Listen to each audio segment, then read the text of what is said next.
In a city where the rich die slower and the poor faster, medicine is supposed to be the great equalizer. But in the underbelly of St. Hilaire Hospital, something sinister was at play. Something that turned life-saving science into a currency of fear. It was 2:37 a.m. The emergency room buzzed with the usual chaos. Sirens, stretchers, blood, screams. But in operating room 6, it was dead silent, almost sacred. Dr. Adrian Voss, a man once hailed as the Miracle Hands, leaned over an unconscious patient. His scalpel moved like a brush on canvas. Steady, precise, almost graceful. But this surgery wasn't on the books. There was no consent form, no next of kin. And the kidney he removed was not staying in that body. In the storage room 2 floors below, a small icebox beeped. A private courier, wearing a white lab coat and a fake ID badge, loaded it into a black SUV parked by the service exit. The license plate was untraceable. To the untrained eye, Dr. Voss was a savior. But to those watching from the shadows, he was death in disguise. Not all angels wear scrubs. Some wear wiretaps. Samantha Reed, a former nurse turned private medical investigator, received an anonymous tip. A string of patients declared brain dead under questionable conditions. Organs missing. Families never notified. At first, she thought it was a grieving relative's paranoia. Then she saw the pattern. Same surgeon, same hospital, same lies. Sam's eyes scanned through reports, records, and internal emails. Red flags jumped off the page like screams in silence. But one thing terrified her the most. A transfer form with her own forged signature, authorizing a liver transplant she never approved. The deeper she dug, the closer death crept. And the man she once trusted to heal now had a target on her back. The hospital was quieter at night. The kind of silence that didn't feel peaceful, it felt watchful. Like the walls themselves were listening. Detective Caleb Ross had returned to the hospital under the guise of following up on paperwork. But in truth, his instincts had dragged him back. The morgue, that's where he started. Dr. Lena Guerrero, the chief medical examiner, greeted him with a tired nod. "You're back, detective." He didn't smile. "Yeah, something's off about the Boyle case. Mind if I take another look at the autopsy files?" Lena hesitated. "I already gave you everything I had." Caleb stepped closer. "Then why is there a record of a second incision on his abdomen? One that's not in your report?" Her lips thinned. "I don't know what you're talking about." He leaned in. "I think you do." She looked down. "Close the door," she whispered. "I've been threatened." Caleb froze. "By who?" Lena's voice trembled. "You don't want to know, detective. People go missing when they ask questions around here. Patients, nurses, doctors, organs." He stepped back. The chill in the room had nothing to do with the refrigeration. "What organs, Lena?" She looked him straight in the eye. "Kidneys, livers, hearts, perfectly healthy ones.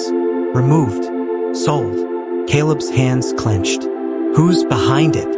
But before she could answer, a loud metallic bang echoed through the morgue. Someone else was in the room. Dr. Ethan Rowe had seen corpses before, but this one chilled him to the bone. The body was on the table. Male, early 40s, homeless, supposedly. The cause of death was listed as cardiac arrest. But there was one glaring issue. The heart was missing. It wasn't just removed, it was harvested. Clean incisions, surgical precision. This wasn't a crude street job. This was a professional. Detective Amina Cole was called in. A sharp-eyed, determined woman who didn't trust easily. She stood over the autopsy report, lips tight. Why would someone go through all this trouble and leave the rest of the body behind? The question was simple. The answer was a gateway into something darker. St. Hilaire's was a busy hospital, but in the quiet corners, whispers thrived. Nurse Angela had been working the night shift when she noticed something strange. Dr. Crane, the hospital's most celebrated surgeon, had signed off on 3 emergency surgeries, all organ removals, all on deceased patients with no next of kin.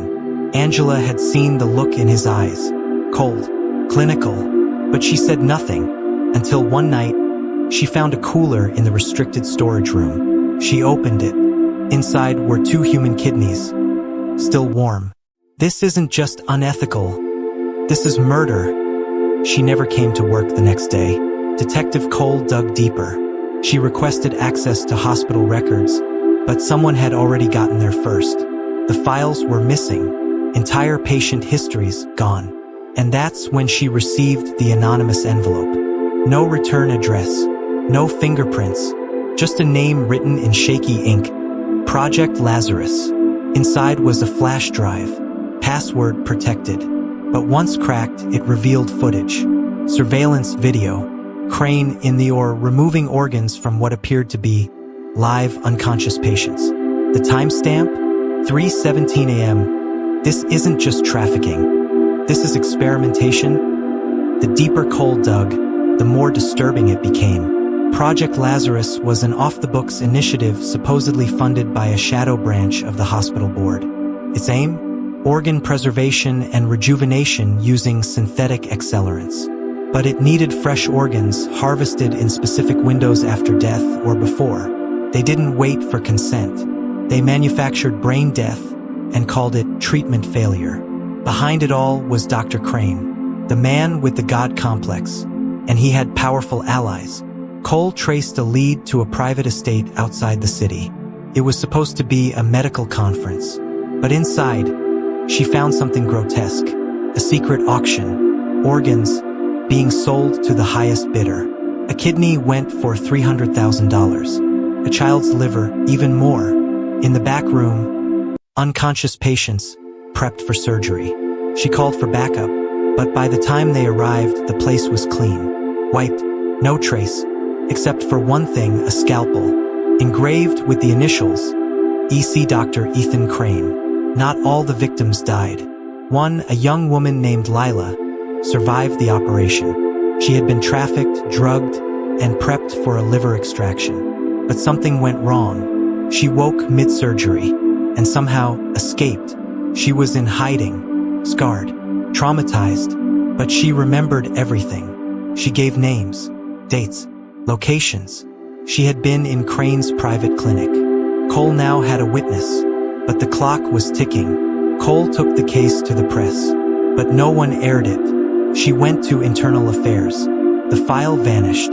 She tried to arrest Crane. Her warrant was revoked. She was being watched, followed. They wanted her silenced. So she did the unthinkable. She went rogue, and she leaked everything. The footage, the documents, the survivor's testimony. Within hours, it was viral. And within 24 hours, Dr. Crane disappeared.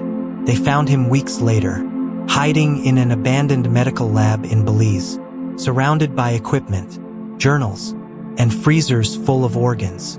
He didn't resist, but his eyes were empty. He was arrested, extradited, and put on trial. The world watched. I didn't kill them. I saved others. Sometimes to save a life, you must take one. Dr. Crane said softly. The trial became the most watched in modern history. But something was off. When the verdict was read, not guilty by reason of mental defect, the world went silent. Cole quit, disillusioned. The system was broken. But she didn't stop. Years later, a journalist found her living off the grid, writing a book titled The Heart Collector. She had one final piece of evidence, a video Crane had filmed just days before his arrest. They'll call me a monster, but what if I told you I'm not the only one? Dr. Crane said in the video. The screen went black, then flashed a list of names. Doctors, politicians, celebrities. The black market wasn't one man. It was a network, still active, and the heart of the operation was still beating. This isn't just a story. It might still be happening. Subscribe to the White Coat Crimes for more truths unveiled.